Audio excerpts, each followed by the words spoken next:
கர்த்தருடைய பரிசுத்த நாமத்திற்கு மகிமை உண்டாவதாக.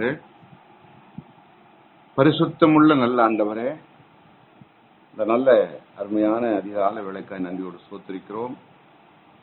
காலைதோறும் உங்களுடைய புதிய கிருபைகளினாலே எங்களை நடத்த எங்களை ஒப்புக் கொடுக்கிறோம். அது என்னுடைய வாயின் வார்த்தைகள் கேட்கிற உங்களுடைய பிள்ளைகளுடைய இருதயத்தின் சிந்தனைகள் உங்களுடைய சமூகத்தில் பிரதியாயிருப்பதாக. ஆமென். ஆண்டவரும் இரட்சகருமாகிய இயேசு கிறிஸ்து நாமத்தினாலே இந்த அதிகாலை நேரத்தில் இந்த தொலைபேசி வாயிலாய் கூடி வந்திருக்கிற ஒவ்வொரு சகோதரர் சகோதரிகளை நான் மனதார வாழ்த்துகிறேன், வரவேற்கிறேன். கர்த்தர் உங்களை ஆசீர்வதிப்பாராக. அனுதினமும் வேத வசனத்தோடு கடந்து போகிற உங்களுக்கு இன்று 5வது மாதம் மையப்பகுதி 15ஆம் தேதியில நம்ம வந்திருக்கிறோம். இந்த நாளிலே ஆவியானவர் உங்களோடு கூட பேசுகிற வார்த்தையினுடைய தலைப்பு மனிதனுடைய இருதயம். ஒவ்வொரு மனிதர்களுடைய மனுஷன் யாரா இருந்தாலும் அவர்களுடைய இருதயம் எப்படிப்பட்டதா இருக்கிறது என்று வேதம் திட்டமாய் நமக்கு சொல்லப்படுகிறது. அதுல சில காரியங்களை நான் உங்களோடு கூட பேசுகிறேன். ஆண்டவர் ஆவியானவர் எனக்கு கொடுத்ததை நான் சொல்றேன். ஒருவேளை இதை வார்த்தையே நேற்றுக்கோ முந்தா நாளோ அதுக்கு முன்னாடியோ வேறு தேவ பிள்ளைகள் பேசியிருக்க கூடும், எனக்கு தெரியாது. ஆனாலும் வேத வசனத்தை எத்தனை முறை நம்மை திரும்ப திரும்ப கேட்டாலும் அது சலிப்பில்லாதது, அது ஆசீர்வதிக்கக்கூடியது. ஆகவே மீண்டுமாக நம்ம சில வசனங்களை நான் உங்களுக்கு நினைப்பூட்டி தியானிக்கலாம். மனிதர்களுடைய இருதயம் எப்படிப்பட்டதா இருக்கிறது என்று குறிப்பாக பழைய ஏற்பாட்டின் காலத்துல எரேமியா தீர்க்க தரிசன புஸ்தகம் 17வது அதிகாரம் 5 முதல் 10 வசனங்கள் வரைக்கும் வாசிக்கிற பொழுது நீங்க வீட்டில் இருக்கும்போது நோட் பண்ணி வச்சுக்கோங்க, வாசித்து பாருங்க. ஒவ்வொரு மனிதருடைய இருதயம், அதாவது வாசிக்கிற பொழுது மற்றவங்களுடைய இருதயத்தை பத்தி யோசிக்கிறதை விட என் இருதயம் எப்படி இருக்கிறது என்பதை நம்ம யோசிக்கணும். இந்த தலைப்புல இந்த வசனத்தை இதே கூடுகையில இப்படி இந்த அதிகால நேரத்துல கூடி வருகிற உங்கள் மத்தியில ஏறக்குறைய 5 வருஷத்துக்கு முன்னாடி, அதாவது 2/7/2021 அந்த கொரோனா பீரியடு முடியும் தருவாயில அப்போ உங்களோடு கூட இந்த வார்த்தைகளை நான் பேசியிருக்கிறேன். அன்னைக்கு இதுல எத்தனை பேர் இருந்தீங்க, எத்தனை பேர் இந்த குழு விட்டு போயிட்டீங்க, இல்ல புதுசா எத்தனை பேர் வந்திருக்கிறீங்க எனக்கு தெரியாது. ஆகவே திரும்பமாக நம்ம எத்தனை முறை ஒன்னால தியானம் பண்ணலாம். எரேமியா 17:5-10 வரைக்கும் வாசிக்கிற பொழுது, மனுஷர் மேல் நம்பிக்கை வைத்து மாம்சமானதை தன் புயபலமாக்கி கொண்டு கர்த்தரை விட்டு விலகுகிற இருதயமுள்ள மனுஷன் சபிக்கப்பட்டவன் என்று கர்த்தர் சொல்லுகிறார்.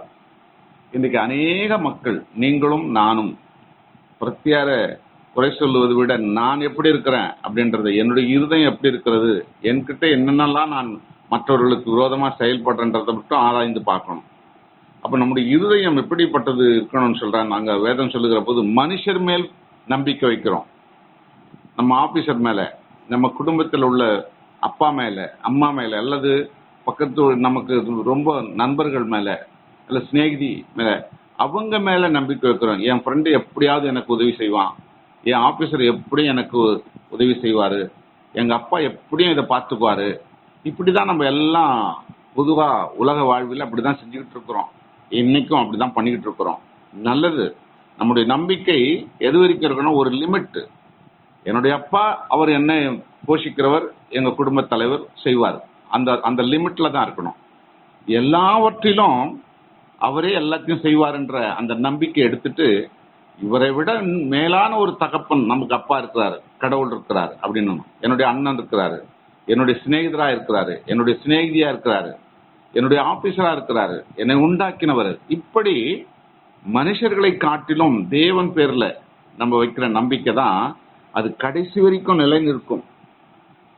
7வது வசனத்துல சொல்லப்படுகிறது, கர்த்தர் மேல் நம்பிக்கை வைத்து கர்த்தரை தன் நம்பிக்கையாக கொண்டிருக்கிற மனுஷன் பாக்கியவான். ரொம்ப தெளிவா சொல்றாரு. மனுஷன் மேல் வைக்கப்பட்டவர் நம்பிக்கை சபிக்கப்பட்டது என்றும், கர்த்தர் மேல் வைக்கிற நம்பிக்கை அது பாக்கியம் உள்ளது என்றும் ரொம்ப அழகா அதே அதிகாரத்துல அந்த எரேமியா 17:5 நீங்க தொடர்ந்து வாசித்தீங்கன்னா அந்த வசனங்கள் உங்களுக்கு தெளிவா சொல்லிக் கொடுக்கப்படுகிறது. அப்போ ஆண்டவர் மீது நம்பிக்கை உள்ளவர்களா இருக்கணும். இப்போ பேசுகிறது யாரு ஒத்தாசையோட பேசுகிறேன்?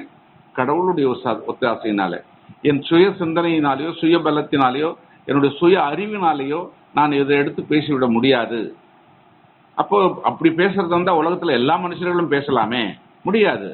அப்போ தேவ ஞானம், தேவன் நமக்கு நினைப்பூட்டுகிறார். தேவ சமூகத்துல ஒரு 10 நிமிடம் முழங்கால நின்னா கூட அங்க சில காரியங்களை நமக்கு அழகா சொல்லி கொடுத்துடுறாரு.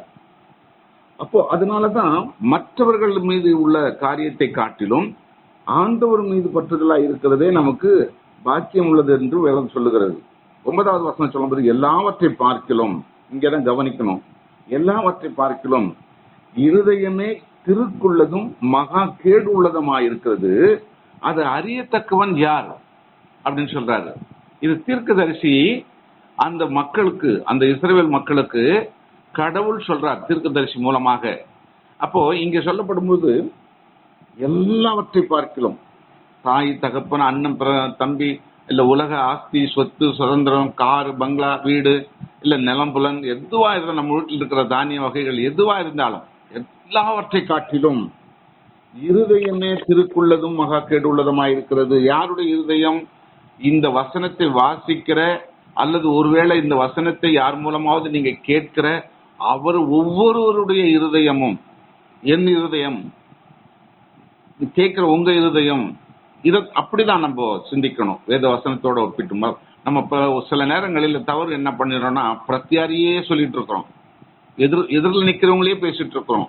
நம்ம மனசுக்கு கொஞ்சம் கசப்பு ஏற்படுத்தினவங்க இருப்பாங்க, அவங்களே யோசிப்போம், அது பொல்லாத பொண்ணு, பொல்லாத பையன், அவன் பொல்லாத மனுஷன், அந்த ஆளு அவரு ரொம்ப மோசமானவர், இப்படி நம்ம சொல்லி சொல்லி சொல்லி நம்ம வாழ்க்கையில பழகிக்கிட்டோம். இல்ல, ஆண்டவர் அப்படி சொல்லி கொடுக்கல நமக்கு வேத வசனத்துல. நான் எனக்குள், அப்படி நம்மை நாமே ஆராய்ந்து பார்க்க நம்ம கடமைப்பட்டிருக்கிறோம். 10வது வசனத்தை சொல்றாரு, கர்த்தராகிய நானே ஒவ்வொருவனுக்கும் அவனவன் வழிகளுக்கும் செய்கைகளின் பலன்களுக்கும் தக்கதை கொடுக்கும்படிக்கு இருதயத்தை ஆராய்கிறவரும் உள்ளந்திரியங்களை சோதித்தறிகிறவருமாய் இருக்கிறேன் அப்படின்னு சொல்றாரு. அப்ப ஒவ்வொருடைய இருதயத்தையும் அவர் சோதித்து அறிகிற தேவனா இருக்கிறார். இதை மறந்து போயிடவே கூடாது. நீங்க படித்த பிள்ளைகளா இருக்கலாம், படிக்காதவங்களா இருக்கலாம், கிராமத்துல உள்ளவங்களா இருக்கலாம், பட்டணத்துல உள்ளவங்களா இருக்கலாம், ஒருவேளை கிறிஸ்துவை ஏற்றுக்கொள்ளாதவர்கள் யாரா இருந்தாலும் சரி, அல்லது கிறிஸ்தவனா இருக்கிறாலும் சரி, விசுவாசியா இருந்தாலும் சரி, ஊழியக்காரனா இருந்தாலும் சரி, ஒவ்வொருவருடைய இருதயத்தையும் அங்க அதுதான் சொல்றாரு, அவர் ஆராய்ந்து பார்க்கிறார். பேசிக்கொண்டிருக்கிற என்னுடைய இருதயத்தையும் ஆராய்கிறார், கேட்டுக்கொண்டிருக்கிற உங்களுடைய இருதயத்தையும் அவர் ஆராய்ந்து பார்க்கிறார். உங்களுடைய கவனம் எங்க இருக்கிறது? இந்த அதிகால நேரத்துல எப்படியாவது என்னுடைய தனிப்பட்ட, என்னுடைய அந்தரங்க, என்னுடைய கஷ்டங்களுக்கு அதிகாலையில் எழுந்து நான் ஜெபிக்கும் பொழுது கர்த்தர் எனக்கு இறங்குவார் என்று சொல்லி ஒரு மன ஏக்கத்தோடு நம்ம அமர்ந்திருக்கிற நீங்களும் நானும் நம்முடைய இருதயத்தை எதற்கு நேரா செலுத்துகிறோம்? இந்த சத்தியத்துக்கு நேரா நம்ம செவியை சாய்க்கிறோமா? இந்த சத்தியம் எனக்கு உகந்ததா இருக்கு நினைக்கிறோமா? அல்லது வெவ்வேறான சிந்தனைகளை நம்ம உள்ளத்துல கொண்டுருமா? எனக்கு தெரியாது. ஒருவேளை உங்களுக்கே கூட தெரியாம இருக்கலாம். ஆனா கர்த்தர் அதை ஆராய்ந்து பார்க்கிறவராய் இருக்கிறார், உள்ளந்திரியங்களை சோதித்தறிகிறவருமாய் இருக்கிறார். அப்போ ஆண்டவருடைய வசனம் அது கேட்கிற பொழுது, அல்லது அவர் சொல்லிக் கொடுக்கிற பாடங்களை கவனிக்கிற பொழுது நம்முடைய இருதயம் அவருக்கு நேரா இருக்க வேண்டும் என்று சொல்லி ஆண்டவர் விரும்புகிறார். அதே அந்த எரேமியாவுல 18வது அதிகாரத்துல 11-12 வசனங்களில பார்க்கிற பொழுது பக்கத்திலேயே அதே அடுத்த பேஜ்ல அந்த 18வது அதிகாரம் 11-12 பார்க்கிற பொழுது, உங்களில் ஒவ்வொருவரும் தன் தன் பொல்லாத வழியை விட்டு திரும்பி உங்கள் வழிகளையும் உங்கள் கிரியைகளையும் சீர்படுத்துங்கள் என்று கர்த்தர் உரைக்கிறார். நல்லா கவனிக்கணும். நம்ம கிட்ட இருக்கிற எந்த காரியமா இருந்தாலும் தவறான காரியம், எப்பொழுதும் நான் பிறரையே குற்றப்படுத்திட்டு இருக்கிறேன். எப்பொழுதும் ஒருவேளை நான் சொல்லுவது பிராக்டிக்கலா நடைமுறை வாழ்க்கையில நம்ம சிந்தித்து பார்க்கிற பொழுது கோபம், எரிச்சல், சமாதானம், சந்தோஷம் வாழ்க்கையில அது மாறி மாறி வந்துகிட்டு இருக்கும். வேதமும் அதுதான் நமக்கு சொல்லிக் கொடுக்குது. கர்த்தர் நம்ம உண்டாக்கினவரும் அப்படிதான் நம்மளை வச்சிருக்கிறாரு. எல்லா நேரத்திலையும் சந்தோஷமா இருக்க முடியல, எல்லா நேரத்திலையும் கடுமையான வார்த்தைகளை பயன்படுத்துவாலும் இருக்கக்கூடாது. ஆனா சில மனுஷர்கள், சில சகோதரிகளோ சகோதரர்களோ சில நேரங்களில எப்பொழுதும் கட்டுன்னு இருப்பாங்க. ஐயோ அது அவங்கள பார்த்தாலே பயமா இருக்குது அப்படின்ற சொல்லக்கூடிய அளவுக்கு தங்களுடைய முகப்பாவனை, அவங்களுடைய வார்த்தை, அவங்களுடைய செய்கைகள் இருக்கும். நீங்க பார்த்திருப்பீங்க உலகத்துக்குள்ள. அந்த விதமான காரியத்தை ஆண்டவர் விரும்புகிறது அல்ல. அதனாலதான் சொல்றாரு, உங்களில் ஒவ்வொருவரும் தன் தன் பொல்லாத வழிகளை விட்டு திரும்பி உங்கள் வழிகளையும் உங்கள் இதயங்களையும் சீர்படுத்துங்கள் என்று கர்த்தர் சொல்லுகிறார். ஆனா அந்த இஸ்ரவேல் மக்களுக்கு தான் அந்த வார்த்தைகளை சொல்றாரு. அந்த மக்கள் என்ன சொல்றாங்க? 12வது வசனத்துல, எங்கள் யோசனைகளின்படியே நடந்து அவரவர் தம் தம் பொல்லாத இருதயத்தினுடைய கடினத்தின்படியே செய்வோம் என்று அவர்கள் மறுமொழி சொல்றாங்க. அப்படின்னு யார் சொல்றாருன்னா, கர்த்தர் சொல்லுகிறார். இந்த விதமா நான் சொல்றேன், அவங்களுக்கு சொல்லி கொடுக்குறேன். ஆனா அவங்க என்ன பண்றாங்க? இல்ல, நாங்க இப்படிதான் இருப்போம் அப்படின்னு சொல்லி அவங்க மறுமொழி கொடுக்கறாங்க அப்படின்னு சொல்லி ஆண்டவர் தெளிவா சொல்லி கொடுக்கிறார். அப்ப நல்லா கவனித்து பாருங்க, ஆண்டவர் சொல்லுகிற வார்த்தைக்கு நாம் கீழ்ப்படுகிறோமா? அவரிடத்துல நாம் அனுதினமும் ஜெபிக்கிறோம். இந்த கூடுகையில் இருக்கிற ஒவ்வொரு சகோதரிகளும் கட்டாயம் நான் ஜெபம் பண்ண தெரியாது, எனக்கு ஜெபம் பண்ணலன்னு சொல்லவே முடியாது. ஏன்னா அந்த அந்த காரியம் உங்களிடத்துல இல்லைன்னா நீங்க இந்த கால நேரத்தில் கூடி வந்திருக்க முடியாது. அப்ப ஜெபிக்கிற பிள்ளைகளாகி நீங்களும் நானும் ஆண்டவர் சொல்லுகிற வார்த்தை கூர்ந்து கவனிக்கணும். அவர் மெல்லிய சத்தம், நான் பேசுறது ஒருவேளை சத்தமா கூட கேட்கலாம், இல்ல குறைவா கூட கேட்கலாம், உங்களுக்கு எப்படி கேட்குதோ எனக்கு தெரியாது. ஆனால் ஆவியானவர் பேசுகிற அதில் உள்ள கருத்துக்களை நம்ம அறிவதற்கு நம்முடைய சிந்தனைகளை ஒருமுகப்படுத்தி கொடுக்க வேண்டும். இது ஆண்டவர் இந்த காரியத்தை சொல்லும் பொழுது பழைய ஏற்பாட்டின் காலத்துல, அதாவது ஆதியாகமம் முதல் புஸ்தகத்துல சொல்லப்படுகிற பொழுது, அவர் ஆதாம் ஏவாளை உண்டாக்கி அந்த மனுஷரை குறித்து பல சம்பவங்களை சொல்லிட்டு வரும்போது ஒரு வார்த்தையை சொல்றார், கவனிக்கணும். அப்ப மனுஷனுடைய இருதயம் எப்படி இருக்கிறது என்று சொல்லி ஆதியாகமம் 6வது அதிகாரம் 5வது வசனத்துல நம்ம வாசிக்கிறோம். மனுஷனுடைய அக்கிரமம் பூமியிலே பெருகினது என்றும் அவர்கள் இருதயத்தின் நினைவுகளின் தோற்றமெல்லாம் நித்தமும் பொல்லாததே என்றும் கர்த்தர் கண்டு தாம் பூமியிலே மனுஷனை உண்டாக்கினதற்காக கர்த்தர் மனஸ்தாபப்பட்டார். அது அவர் இருதயத்திற்கு விசனமா இருந்தது. பாருங்க, கர்த்தருடைய இருதயம் விசனப்படுகிறதுங்க. இந்த உலகத்துல மனுஷனை உண்டாக்கி அவனை உண்டாக்குவதற்கு முன்பாக அவனுடைய தேவைகளை உண்டாக்கி, அவன் விரும்புகிறதை உண்டாக்கி, ஆடு மாடு பயிர் வகைகள், உணவு தானியம், ஆனம், பூமி, சூரியன், சந்திரன், இப்படி நட்சத்திரம், இப்படி எல்லாவற்றையும் அவர் உண்டாக்கி இவைகளெல்லாம் நீங்க அனுபவித்துக் கொள்ளுங்க, ஆண்டு கொள்ளுங்க அப்படின்னு சொல்லி சுதந்திரம் கொடுத்த அந்த ஆண்டவர் அந்த மனுஷனை உண்டாக்கினதற்கு அவர் என்ன பண்றாராம்? இப்போ விசனப்படுறேன் அப்படின்றார். என் இருதயம் விசனப்படுகிறதுன்றாரு. விசனம்னா உங்களுக்கு எல்லாருக்கும் தெரியும், மொழிகள் வித்தியாசமா இருக்கும். கவலைப்படுறாரு, வருத்தப்படுறாரு, ரொம்ப வருத்தப்படுறாரு. நல்லா யோசித்து பாருங்களேன். என்னை குறித்து ஆண்டவர் எந்தெந்த இடத்துல எல்லாம் வருத்தப்பட்டிருப்பாரு, வேதனைப்பட்டிருப்பாரு. அவர் மனசு ரொம்ப கஷ்டப்பட்டிருக்கும். ஏன்னு சொன்னா, நான் செய்த பாவங்கள், நான் செய்த அநீதிகள். ஒருவேளை அவர் அறியாதபடி செய்திருந்தா அவர் வருத்தப்பட்டிருக்க மாட்டாரு. நான் அறிந்தும் செய்வேனானால் கட்டாயம் ஆண்டவர் ரொம்ப வசனப்படுவார். என் மகன், என் மகள் இத்தனை காலம் வரைக்கும் அவளை ஆற்றி தேற்றி எல்லாவற்றிலும் தப்பு வைத்து இம்மட்டும் இந்த குடும்பத்தை வாழ வைத்து அவளுக்கு சமாதானத்தை கொடுத்து இத்தனை காரியங்களும் நான் அழகா செய்து வந்தேன். எத்தனையோ சத்துரு அவளை வஞ்சிக்க வந்தான், ஆனா எல்லாவற்றிலும் நான் அவளை நிழலாய் காத்து கொண்டு வந்தேன். ஆனா என் மகன், என் மகள் இப்படி செய்கிறாளே, எனக்கு பிரியமில்லாத காரியத்தை பேசுகிறாளே, என் பிரியமில்லாத காரியத்தை அவள் இருதயத்துல சிந்திக்கிறாளே அப்படின்னு சொல்லி ஆண்டவர் விசனப்படுவார். உங்களை குறித்தும் என்ன குறித்தும். எப்போ நாம தேவனுக்கு பிரியமில்லாத இருதயத்துல கடினம் உள்ளவர்களாய், அந்த கசப்புள்ளவர்களாய் இருக்கிற பொழுது. அது ஆதியாகமம் 8வது அதிகாரம் 21வது வசனத்தில் சொல்லும் பொழுது, மனுஷனுடைய இருதயத்தின் நினைவுகள் அவன் சிறுவயது தொடங்கி பொல்லாததா இருக்கிறது என்றாரு. அவன் சின்ன வயசுல இருந்தே. காரணம் என்னன்னு சொன்னா, என் தாய் என்னை பாவத்தில் கற்பம் தரித்தாள் அப்படின்னு சங்கீதக்காரர் சொல்றாரு. அப்ப நம்ம பிறக்கும் போதே அந்த பாவ வாழ்க்கையில, பாவ காரியத்தில நம்ம பிறந்தபடியினாலே, அப்ப சிறு வயது முதலே அவன் நினைவுகள் பொல்லாததா இருக்கிறது. அது சிறு வயது முதலே பொல்லாததா இருக்கிறபடியினால தான் வேத வசனத்தை கொடுத்து, திருவசனங்களை சொல்லி கொடுத்து, ஜெபிக்க கற்றுக் கொடுத்து, தேவாலயத்தை கட்டி கொடுத்து, போதகர்களை உருவாக்கி, சுவிசேஷர்களை உருவாக்கி, இப்படி இப்படி செய்யுங்கள், இப்படி இப்படி செய்யாதீங்க அப்படின்னு நான் சொல்லி கொடுக்கிறேன். ஆனாலும் கூட அந்த மனுஷன் என்ன பண்றான்? மகா கிறுக்குள்ளவனாய், அவன் மகா கேடுள்ளவனாய் அவன் இருதயத்துல சிந்தித்து பாவம் செய்து விடுகிறான் என்று சொல்லி ஆண்டவர் சொல்லுகிறார். பாருங்க, மத்திய எழுதின சுவிசேஷத்துல வாசிக்கிறோம், உங்களுக்கு எல்லாருக்கும் நல்லா தெரியும். இருதயத்துல சுத்தம் உள்ளவர்கள் பாக்கியவான்கள். 5:8, மத்திய 5:8, இருதயத்துல சுத்தம் உள்ளவர்கள் பாக்கியவான்கள், அவர்கள் கர்த்தரை தரிசிப்பார்கள். இது மலைப்பிரசங்கத்தின் போது 5வது அதிகாரத்திலிருந்து 7வது வசனம் முடிய மலைப்பிரசங்கம். 8வது அதிகாரத்தில் தான் அவர் மலையிலிருந்து கீழே இறங்கி வராருன்னு நம்ம வாசித்திருக்கிறோம். அப்ப அந்த மலைப்பிரசங்கத்தின் போது திரளான மக்கள் கூடி வருகிற பொழுது அங்க சொல்லி கொடுக்கிற வார்த்தை அதுதான், இருதயத்திலே சுத்தம் உள்ளவர்களா இருக்கணும். முதல்ல அதுதான். நீங்க என்னை தேடி வாங்கப்பா, என்னிடத்துல ஜெபிங்கப்பா, எனக்கு இதை செய்யுங்கப்பா, எனக்கு ஆலயம் கட்டுங்கப்பா, இப்படிலாம் சொல்லல ஆண்டவர். இயேசு கிறிஸ்து அப்படி சொல்லல. அவர் என்ன சொல்றாரு முதல் வார்த்தையா, உங்களுடைய இருதயம் சுத்தமா இருக்கணும். அப்பதான் நான் சொல்ற வார்த்தை உங்க இருதயத்துல தங்கும். என் வார்த்தை மட்டும் இல்ல, நானே அந்த இருதயத்துல தங்குவேன், உனக்கு நினைப்பூட்டி கொடுப்பேன், உன்னுடைய வழிகளை செவைப்படுத்தி கொடுப்பேன் அப்படின்னு ஆண்டவர் சொல்றாரு. அப்ப இருதயத்தை நம்ம சுத்தமாக வைத்துக் கொள்ள வேண்டும். யாக்கோபு நிருப பாடத்துல யாக்கோபு எழுதும் பொழுது சொல்றாரு, 3வது அதிகாரம் 14வது வசனத்துல, உங்கள் இருதயத்தில் கசப்பான வைராக்கியத்தையும் விரோதத்தையும் வைத்தீர்களானால் பெருமை பாராட்டாதிருங்கள். பெருமை உள்ளவனுக்கு தேவன் எதிர்த்து நிற்கிறாரு.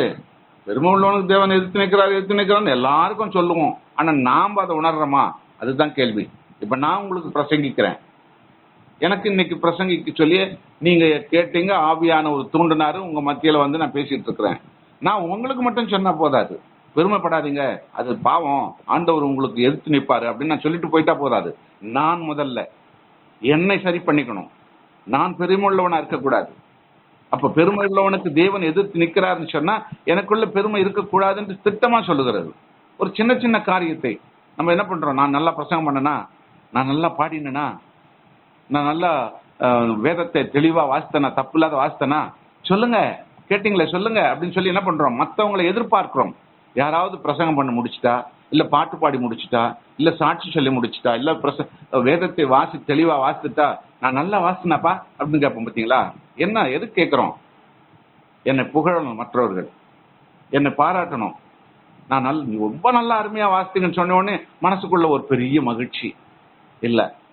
நான் ஆண்டவருக்கு முன்னாடி தேவ சமூகத்துல நான் அற்பமானவன், ஒரு குயவனுடைய கரத்தில் இருக்கிற களிமண்.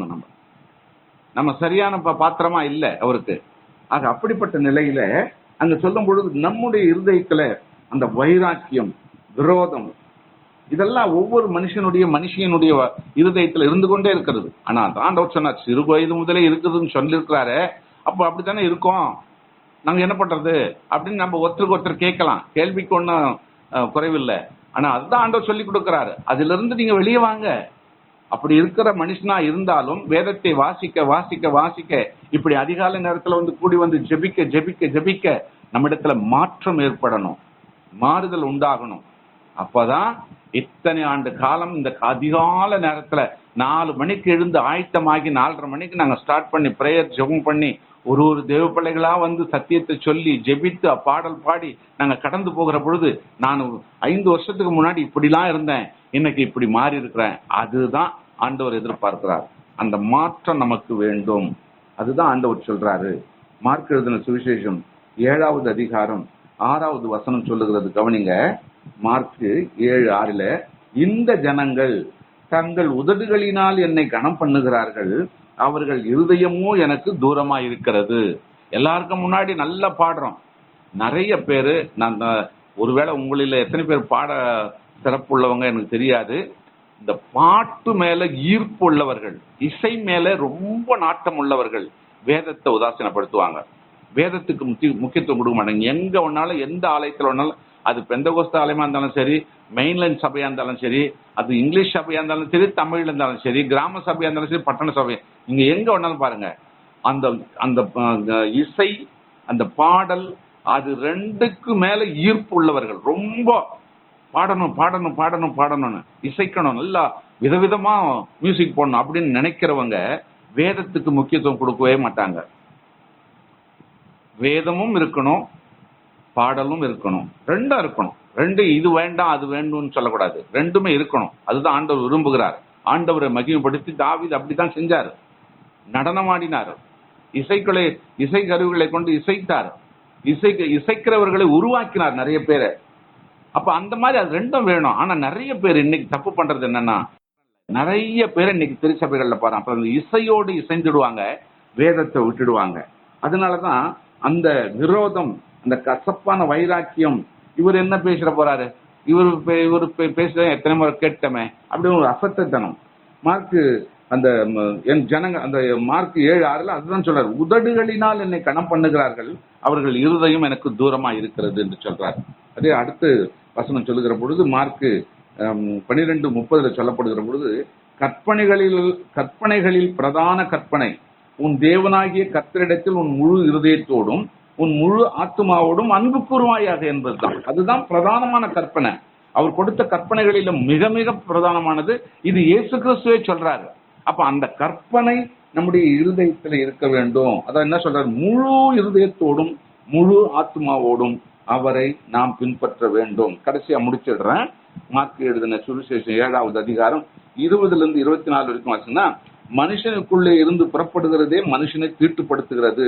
எப்படியெனில் மனுஷனுடைய இருதயத்துக்குள்ளிருந்து பொல்லாத சிந்தனைகளும் விபச்சாரங்களும் வேசித்தனங்களும் கொலைபாதகங்களும் களவுகளும் பொருளாசைகளும் துஷ்டத்தனங்களும் கபடும் காம விகாரமும் வன்கண்ணும் தூஷணமும் பெருமையும் மதிகேடும் புறப்பட்டு வரும். பொல்லாதவைகளாகி இவைகள் எல்லாம் உள்ளத்திலிருந்து புறப்பட்டு மனுஷனை தீட்டுப்படுத்தும். இதெல்லாம் தான் இவ்வளோ நேரம் நான் பேசினதுக்கு ஆதாரம். இவைகள் எல்லாம் நமக்குள்ள இருக்குது, ஒவ்வொரு மனுஷனுக்குள்ள இருக்குது. அதை நாம் முழுமையாய் அகற்ற வேண்டும், முற்றிலும் எடுத்து போட வேண்டும். கடவுளுக்கும் நமக்கும் இயேசு கிறிஸ்துவுக்கும் நமக்கும் ஒரு இடைவெளியை உண்டாக்குதுன்னு சொன்னா இப்படிப்பட்ட செயல்பாடு தான். இதெல்லாம் நம்ம உள்ளத்துல இருக்குது. நீங்க வீட்டுல இருக்கும்போது இந்த வசனத்தெல்லாம் வாசித்து பாருங்க. 7வது அதிகாரம் மார்க் 20-24 வரைக்கும். இவைகளெல்லாம் நம்ம இருதயத்துல இருக்கிறதுனால ஆண்டவர் நம்ம விட்டு தள்ளி நிற்கிறார், நெருங்கி நிற்க முடியல. ஆக இப்படிப்பட்ட சிந்தனையோடு இந்த வார்த்தைகளோடு என் இருதயத்தை நான் கசப்புள்ளவனா இல்லாதபடி எல்லாரையும் அரவணைத்து அன்புள்ளவனாக மாறுவதற்கு எனக்கு ஆண்டவர் கிருபை செய்வாராக என்று சொல்லி இந்த உலகத்துக்குள்ள கடந்து போவோம். மற்றவர்களையும் நாம் அப்படியே நேசிப்போம். கர்த்தர் நம்மை நேசித்து நடத்துவார். ஆமென்.